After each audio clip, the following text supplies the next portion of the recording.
Hi there, Manuela Marcheggiani from Isomers Skincare, Cosmetic Chemist with over 30 years experience in product development and everything skin. And today we're going to review the daytime routine of Olivia Rodrigo.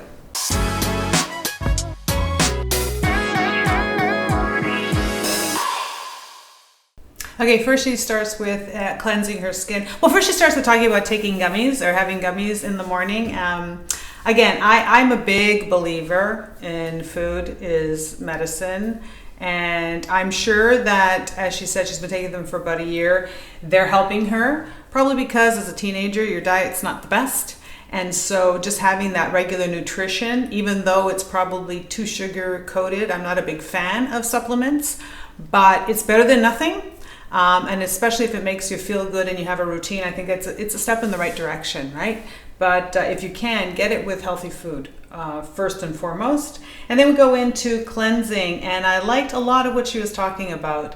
I like the fact that she's saying less is more. She's using a lot of products. I didn't like the fact that she, was breaking out and had a lot of dermatitis, but it did steer her in the right direction, which was to use a gentle cleanser, and it was to simplify her routine. And I think this is what we're going to find is really key, is that you can get a lot of benefits from a simple skincare routine formulated well. So step one is the cleanser. We're utilizing our double duty cleanser.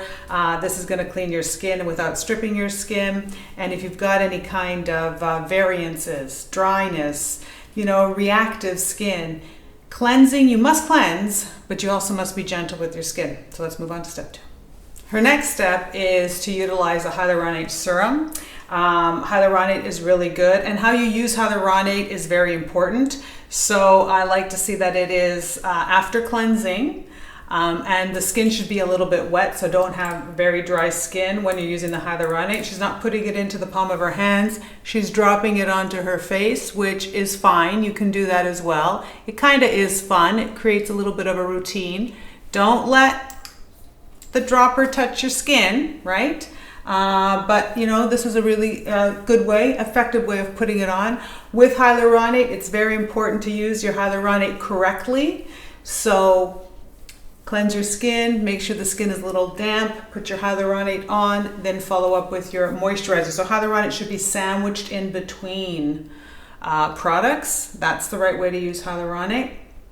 After the Hyaluronic, she goes on utilizing a Gua Sha. I'm not a big fan. And the reason why I'm not a big fan is people tend to get a little too aggressive with the Gua Sha. It really is for digging, and it's for really therapeutic benefits. If you are going to use something like that, I highly recommend you have a cream or an oil on your skin, not the Hyaluronic serum, because that's not going to be enough. You don't want to drag your skin, you don't want to tear it, you don't want to pull it, you don't want to cause damage. So I think the step there is a little questionable. It does feel good to massage the skin. You can use cold spoons, you can use a dermal roller, very similar to what we have here without needles. That's going to be as effective if you want something that's relaxing. But you can also just use your hands, right? You don't have to go into something that heavy duty. And I do think that the Gua Sha, if you're using it on your body, and there are a lot of chiropractors or practitioners who use tools like that to take knots out and to really promote drainage or really work with the fascia. And I think it's being translated onto the skin. I'm not 100% behind it. I think that there's a big room for error. So just because it feels good doesn't mean it is good. So I urge a lot of caution with using the Gua Sha, and never use it on dry skin. It should have an oil or a cream so it slips, because you don't want to be dragging it harshly. Very, very gently if you do have one, but maybe use it on other parts of the body and save the face for something much more gentle. That's better for you.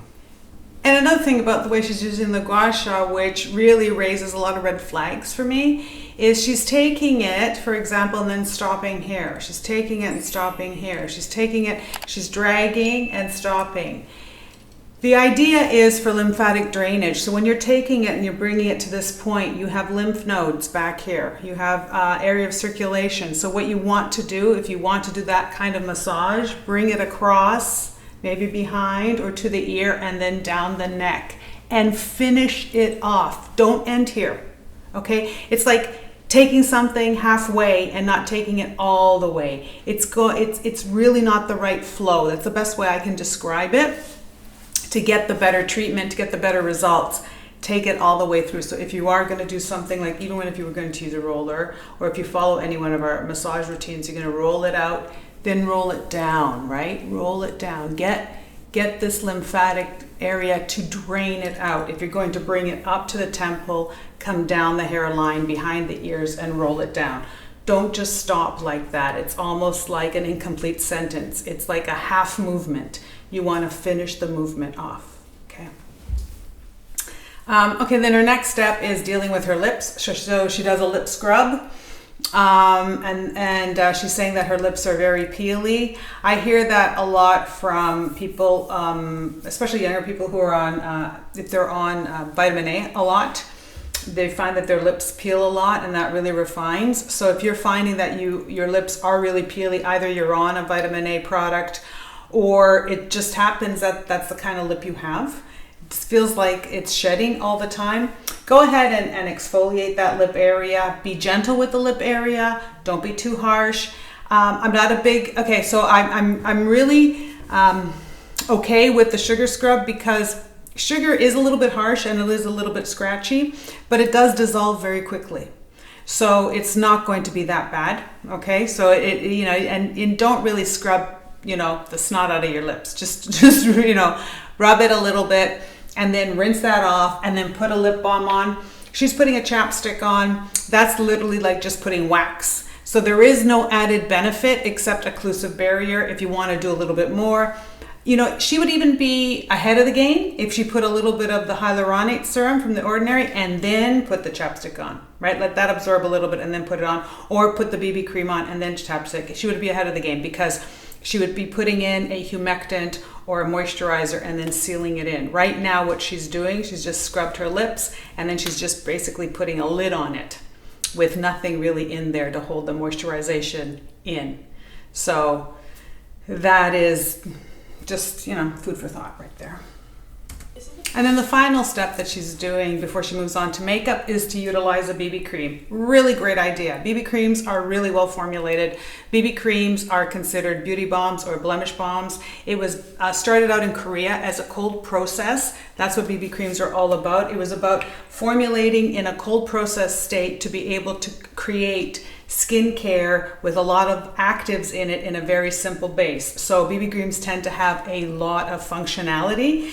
So our BB cream is no different, except that ours is not tinted. So you can use this as a unmakeup makeup. You do get BB creams that are tinted as well. So in essence, ours is really a CC cream, although we call it a BB cream. But what's great about BB creams go on really well. They're very lightweight usually. They spread and they self-level very easily. They make an amazing base, but they are and can be loaded with a lot of actives. And what actives we're talking about is they've got antioxidants, they've got hydration, they have skin calmers, and it is a really great base outside of sunscreen. I like sunscreen as a base before makeup, but outside of sunscreen, a BB cream is the perfect end to a beauty routine before your makeup. Hope you enjoyed our review of her makeup routine, and we look forward to talking to you real soon.